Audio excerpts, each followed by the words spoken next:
Welcome to Tailoring Your Life podcast, where we equip, empower, and encourage you to your God-tailored purpose. Today, we are talking about singleness. We talked about relationships prior to this episode, and so let's get into it.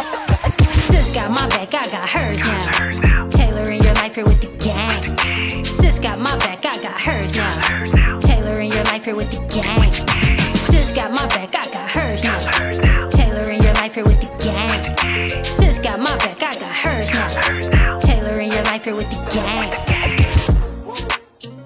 So singleness. Ouch. I feel, and I'm speaking from experience, but singleness seems to be the part of relationships that at least us women hate the most, or we are at least the most resistant to. Almost feel incomplete. Yeah. Why though? You know, I think because we desire to be loved in a relationship, talking about a husband, it unleashes a different person for you. And like, you guys could be my friends forever, and I love it, but I still want my husband. My parents could love me forever, but I still want my husband. It's something different that I'm seeking that I cannot get from anybody else. So I think that incompleteness is also kind of like, sometimes I feel like as women we feel insecure because it's like, man, are we not worthy of being loved in that way? Why is nobody picking me? And it's funny because sometimes I know for me, when I was starting my abstinent journey, my first few years into it, God had me hit, like I would be out with everybody and everybody else is getting noticed, and I'm just a girl that's like, am I ugly? Did nobody walk up to me? And it's that feeling of like, I must be, something's wrong with me because I'm not attractive to a man. I'm not the one that's dating. And I've always been that girl. Even like in high school, I was the last one to get a relationship. My senior year, finally, I was like, glory, you know? But it was a struggle in that because again, as women, we feel like that's another piece we have not experienced. And so I want that. And it's bad because it's a really big need. It comes above everything else. Again, like sometimes we get in that relationship and your homegirls be like, are you hanging out today? No, I'm staying in the house with my man. You know what I mean? Exactly. It's just this. Homegirl be going MIA. I ain't talked to you in a month. Where you at, baby? I'm glad I got your location. Right. Keep it on deck. But I think for me, if I was to really honestly answer that, is because I want that really bad. It's not necessarily that it's going to fill up and make me so joyful and it's going to make me feel so complete. I genuinely want a person that is like for me. And I think that's what comes out of getting a husband, but learning through my singleness to date myself and reward myself and do things that I love, because a man is not going to make me feel no better if I can't do it for myself. Say that, like in the first part you said, if you missed it, go back, watch this next. But in the last part you said, if you don't know what makes you happy on your own, and your man said, hey, what do you want to do? And you're like, I don't know. And I used to stay out my pocket because that was literally me, where it's like, so what do you want to do? It's like, I'm down for anything. But it's because I'm like, as long as I'm with you, I'm good. And then it goes back to, have you guys seen that viral video on social media where the dude took her to Cheesecake Factory and she's like, oh nah, don't take me to Cheesecake Factory. It was like considered a worst date. But did you tell him where'd you want to go?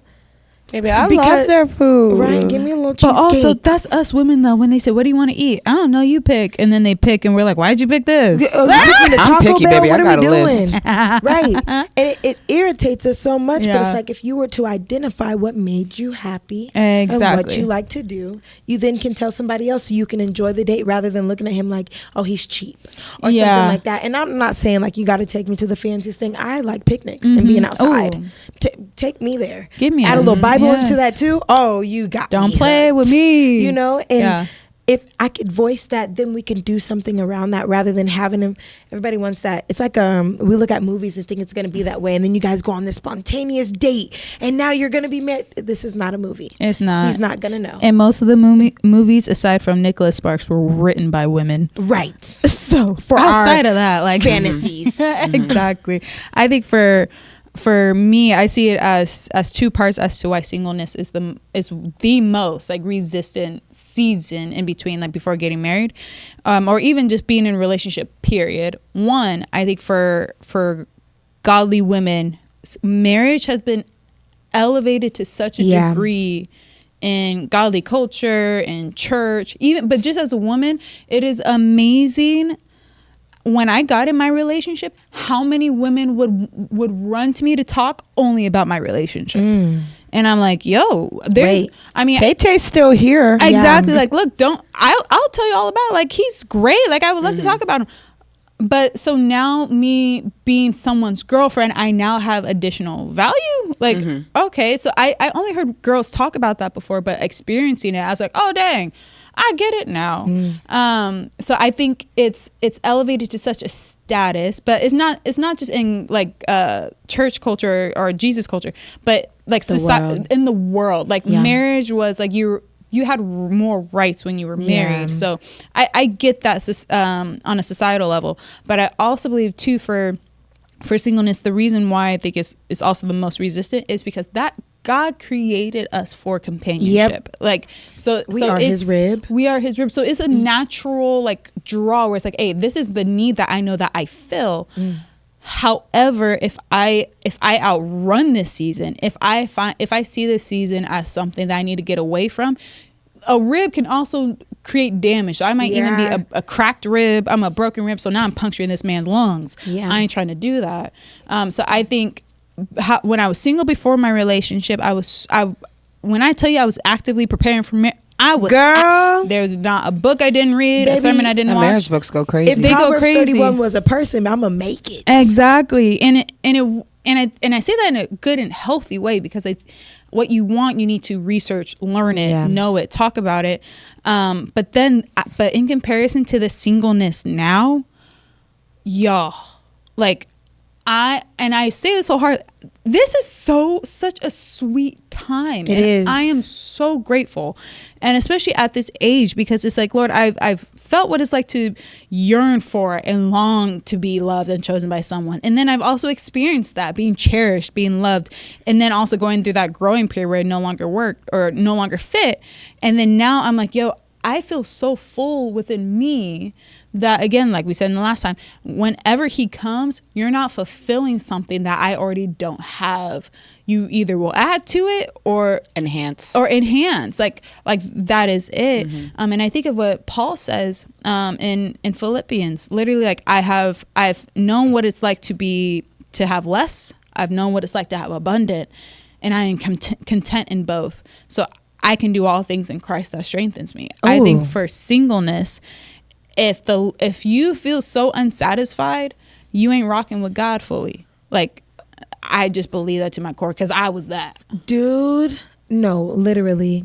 And just to speak on that too is, have you ever done a puzzle and somebody dropped the piece? Say somebody did this puzzle before you and there's a piece that's missing, right? And you're so frustrated that you can't find that piece because the puzzle's almost done. Sometimes that's how we view our singleness, where it's like, where's this missing piece? And not realizing, no, you need to have that piece because you're whole in your singleness. And then when you finish that next puzzle, guess what accomplishment? Let's move over to a next puzzle. That's so good. You know, so I think it's a beautiful process, but also realizing you need to be whole in your singleness. Yeah. You don't need the missing piece. You need to be whole within yourself, and then be excited for the next puzzle that's coming up that you don't know what it looks like.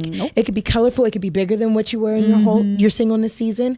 And so I think that was just an analogy that God dropped in my heart of realizing that when you're moving through life, it's not about just one puzzle. Yeah. There's so many pieces. Bring it back to our outfits. There's so many pieces of fabric that God's going to add on. And then where we fall short is we want this husband so bad, and we're praying for this husband, not realizing when we get a husband, then there comes kids. Yeah. Then there comes grandkids. Then there comes, actually training your children up so they can then become parents. Yes. And then there comes the daughters-in-law, the son-in-law, whatever. There's a lot that comes with marriage. And we want to rush into something so much where our hands need to be able to have the capacity for all of that. Exactly. Because it's not just one person you're going into a family. Yeah, no. And this is an assignment. Are you ready for that homework? You upset at people asking you to do things that you don't feel like doing. Girl. Just but your husband, hey, can you cook dinner, whatever? What you mean? Like, don't ask me to do nothing.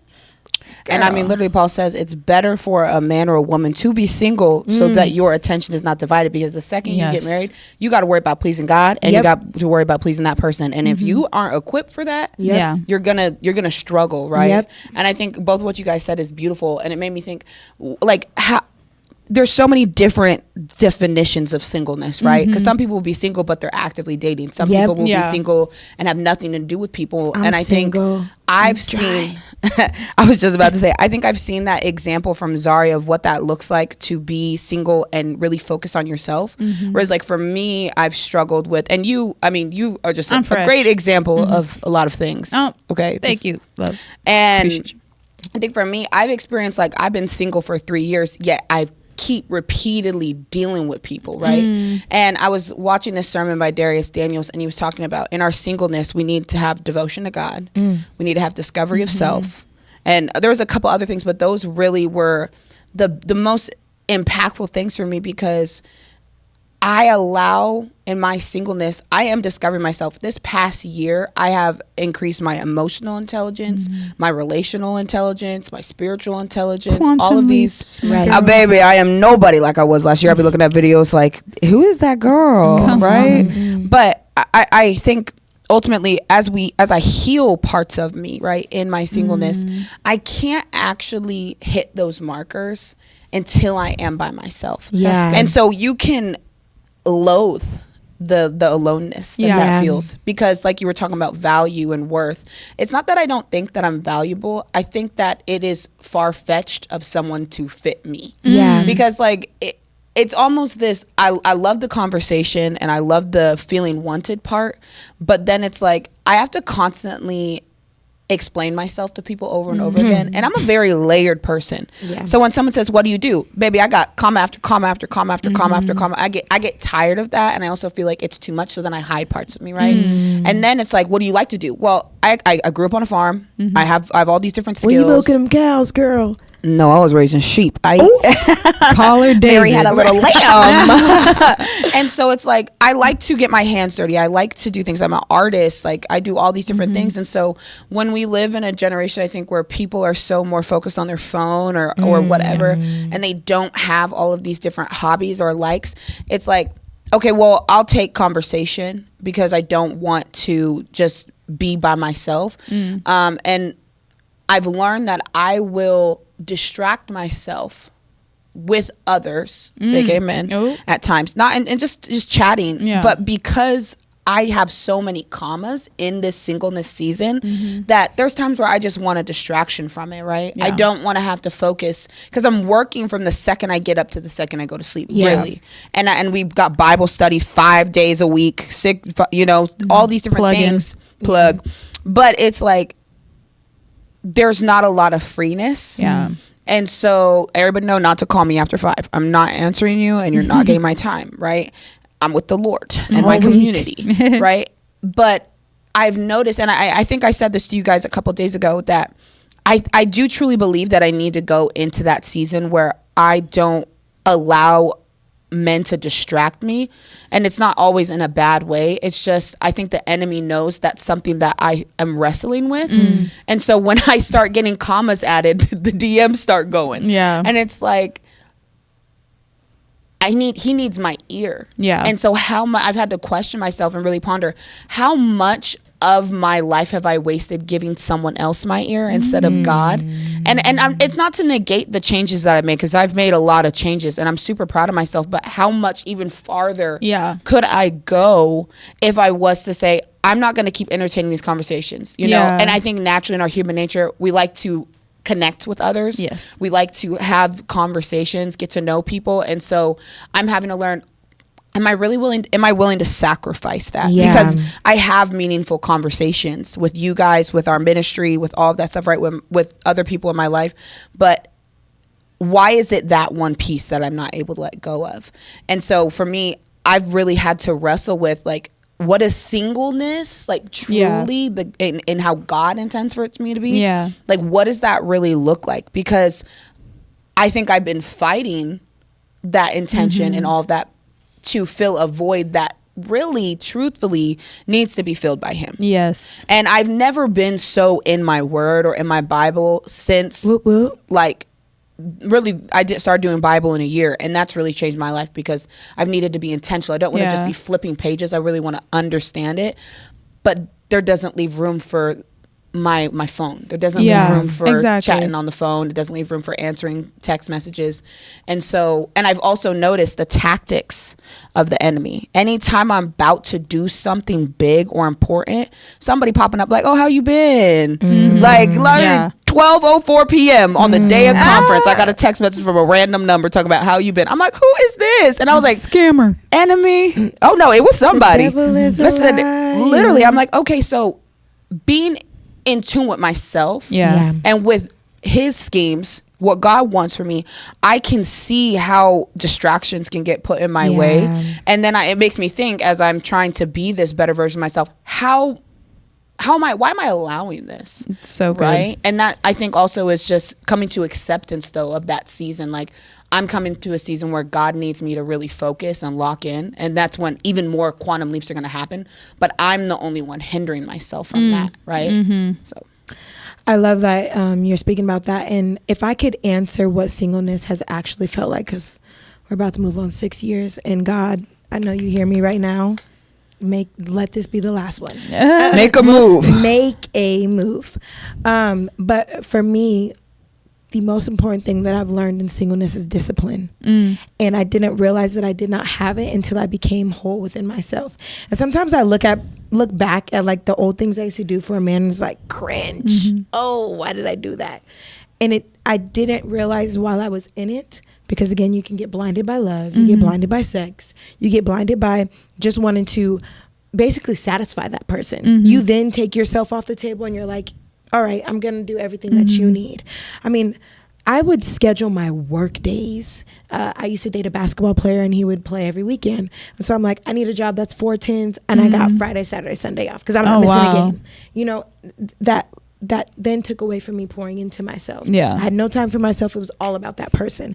And that does come with marriage. You do have to put your pride to the side. But if you're not healthy within yourself, it's hard to really have that discipline to sometimes be like, I gotta miss out on this today because I need to get back right with myself. I need this break. I was about to ask you, disciplined in what area? Like where you needed I was like, to be that's disciplined? layered. Okay, well, for me, I am human. I am not a virgin. I will not do a hangout out the house. You're not. You won't even walk into the front door. I'm sorry. That's not me. That's not my cup of tea. Come on. But what we can do is we can be out in public. We can hang out in a crowded area because I'm human. If you sit me next to somebody that I'm trying to date and I'm physically attracted to, what? What do you think is going to happen? Okay, we have desires. God is working on me. We're praying through that. So I don't lead myself into temptation. I actually want to get to know somebody because I was saying in the last episode where my first relationship, we were so sexually active, but outside of the sexual activities, I could not stand him. I genuinely did not like him. Not one piece of me liked anything. And so for me, what singleness has taught me with the discipline is, one, I'm not going to put myself into temptation. Two, it's also taught me to really dig deep within myself. I think when I was in that other relationship, I was trying to form into a woman he wanted because of the cheating instead of owning who I am. So now I'm loud and goofy no matter where I'm at. Come on. I'm going to wear this big old afro. Right. And for me, I didn't. I used to straighten my hair weekly. Like it was rare you see my curls. And there's discipline in that of knowing like this outfit I'm rocking is fire. You can't tell me nothing. This hair that I'm rocking is fire. And you can't tell me nothing. And if you don't like it, that means you're not for me. Exactly. Where I'm not trying to form into you. Another thing I feel like discipline for me is how I talk. You are not catching, unless like spirit led, you might get a late night text, but that's not even a thing for me either. I don't want to get into that because I know what it leads into. Late night, late bad thoughts. I need to be asleep. I'm delusional. I slipped up. Like there's a lot of areas where I cut things off to the T. Even sometimes I'm not a rude person, but singleness has taught me how to also look and be observant and oversee what is actually happening. So don't get me wrong, there was a moment where God had me hidden, but then there's times where it's like you're not hidden and you have to discern. You'll get DMs from a random post and you know where they're headed. Exactly. You called me beautiful or something for a reason, and I'm good to like it and you probably wouldn't get a response out of me. There's even that boundary that I have to set, because I don't want you to think that, one, I'm leading you on, and two, I don't want whatever spirit you have to jump onto me through a small conversation, because spirits move through the phone too. Yes. So for me, I've learned discipline when it comes to how I operate around men. That's good. And being observant. That also comes from a young girl, what I went through as a young girl. Yeah.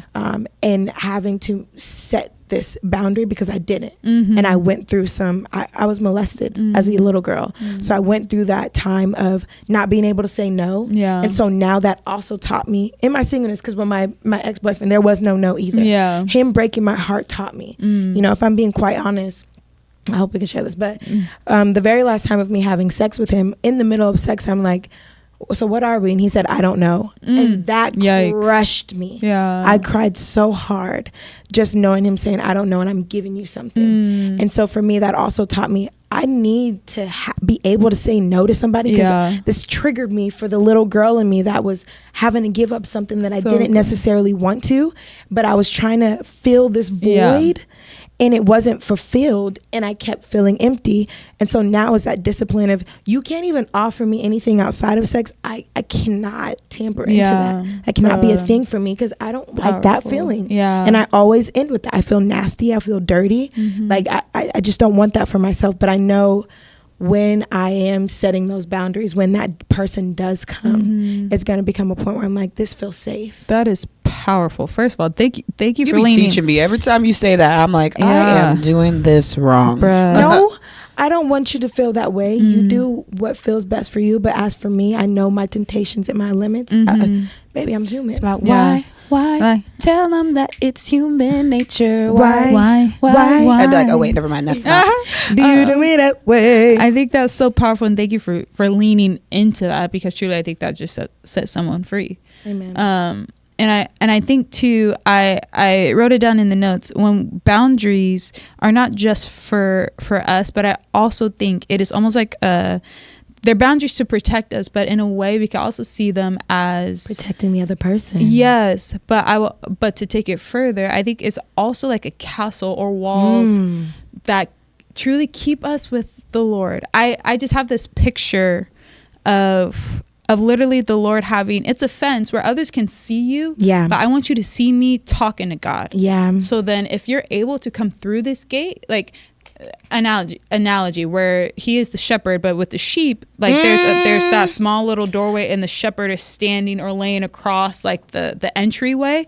That's me. I'm one of the sheep, but in order to get to me, you have to get through the shepherd. Yep. And it's not. It's being available. Like I could talk to you like, hey, how are you? Like, because I'm also not trying to be closed off. Like, yeah, we want to be open for the blessing, but I am exclusive. So you don't just get to walk in. And I think again, the boundaries are important, because they're boundaries that I've set with God. If you disrupt this sweet spot that I'm in right now, which is the sweet spot is I'm 100% satisfied in God.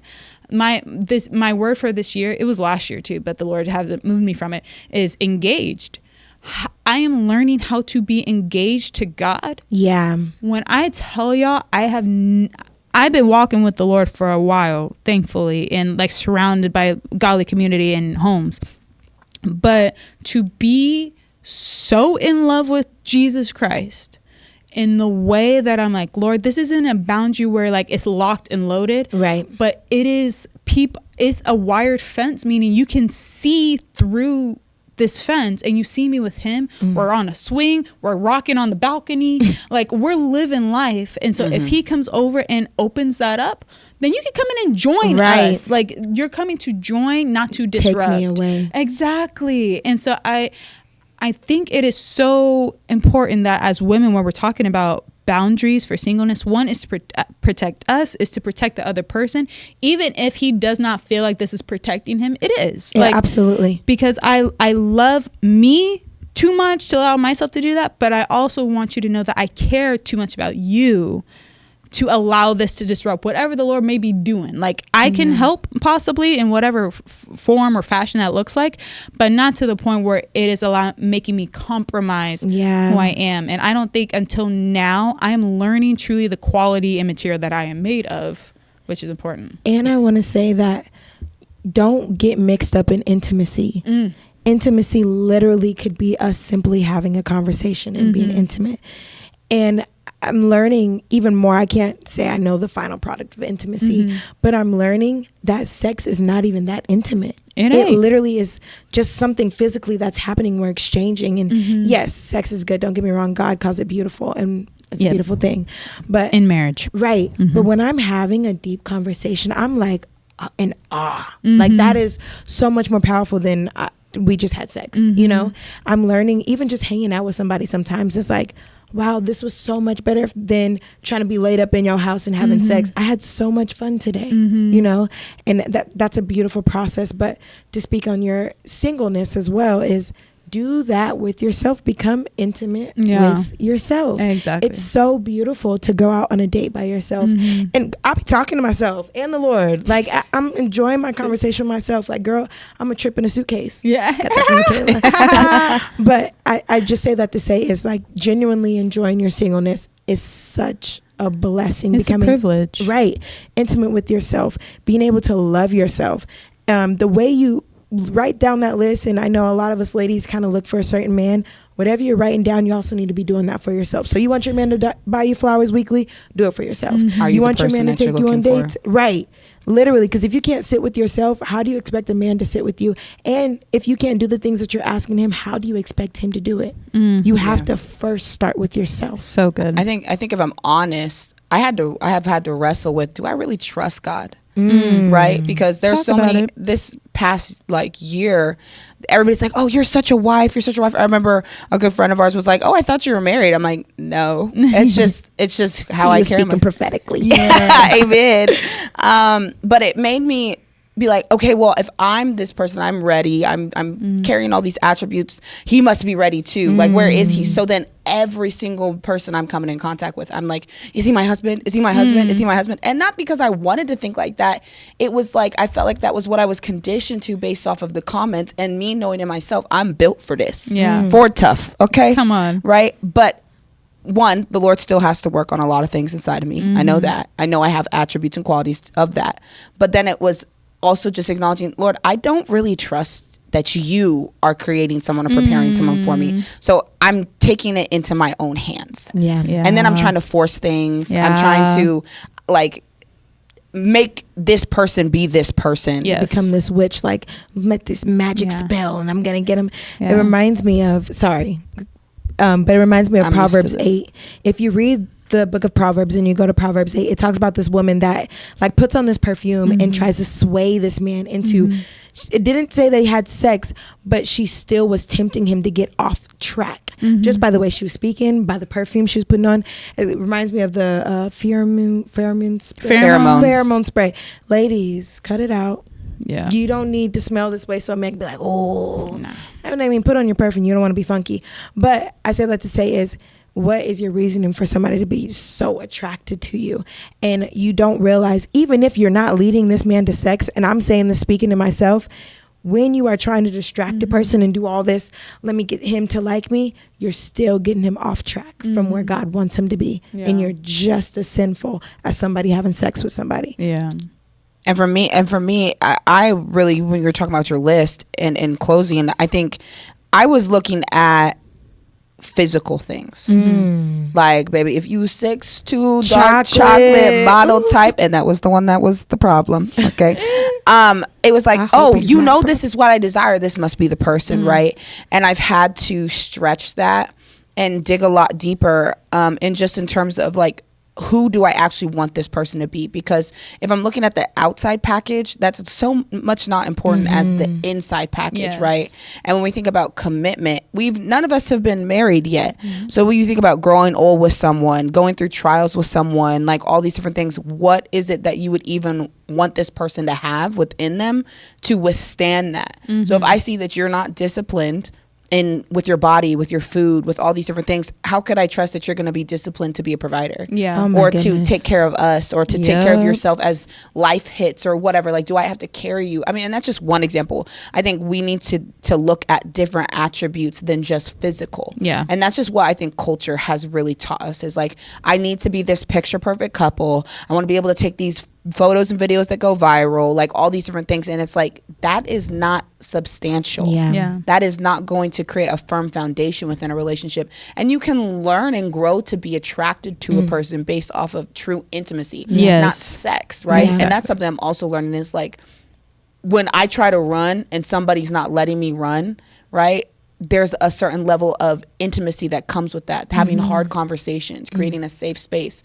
I have very few people who have allowed me to have a safe space with them to talk to them. That's of the male species. Right. So it's like, those are certain things like that I'm learning that I need. And also trusting that God is has formed and is working on that person to fit just for me. So good. And was it two things to wrap up? One, like you said, not just to the eye. It's a lot like how the enemy deceived Eve. It looked good. She ate it. And there was repercussions. Yeah. We as women can look good, but if you're with a man, you can cause repercussions. He can look good, but if it's not him, and it's not like him being your husband. Like there, you can date people without, there's without no such thing as commitment. the one. But he can cause damage. I think it's important, one, to understand what marriage is.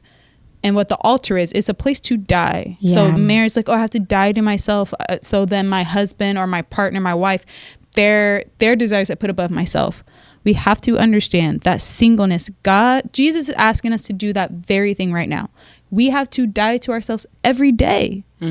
If you cannot die for Jesus, first of all, who died for you? Yeah. If you cannot die with it just being you are not ready to die for another human being. And that is not too big of an ask. Right. Yeah. And I think we think it's too big of an ask. No, that is actually quite reasonable. Yes. Yeah. And what did he say? A reasonable sacrifice? A reasonable Right. sacrifice. Because for me, dying is one, like, for my pride. Lord, some of my pride shows up in being inconvenienced. That I feel like that takes more work than is necessary. But I need to do the work. I'm a run. So I'll die. I gotta wake up early because I need to get to my work. So I'll die in that way. I don't need to be spending my money at some of these stores. So I need to hold the wallet. That is me dying. It is my flesh dying so that Christ can live. If I can't do that with just me and him, I'm not ready to do that for my husband because he's already flawed. So I can't do that for two flawed people. So yeah. Any last thoughts on this? No, just to encourage somebody, if you're sitting in your singleness, enjoy it. I would love for you to stay there for a few more months. Don't rush yourself into a relationship. Honestly, when you're not looking, that's when God will send it. But also just finding worth in yourself. Singleness brings so much value to yourself rather than trying to get somebody to add on to it. Kind of like what you were saying earlier. So I challenge you. Let's do a little challenge. Can you stay single for 90 days? You don't even got to do what I'm doing. Just 90 days. Just learn yourself. Learn yourself. And know that you were so loved that someone had already died for you. And his name is Jesus. Amen. So you're worth dying for. Amen. But with that being said, I hope you guys enjoyed this extended episode of Relationships on the Tailoring Your Life podcast. Again, if you have not liked, subscribed, followed, Fitted fam, come on, get with it, and we want you guys to join us because we have a lot more to get with. So we hope that you enjoyed it and that it equipped. I'm getting tongue tied, Jesus. I hope that it equipped, empowered, and encouraged you to tailor your life in alignment with your God-given purpose. And we'll catch you in the next episode. Tailoring your life here with the gang. Sis got my back, I got hers now. Tailoring your life here with the gang. Sis got my back, I got hers now. Tailoring your life here with the gang. Sis got my back, I got hers now. Tailoring your life here with the gang. Sis got my back, I got hers now. Tailoring your life here with the gang.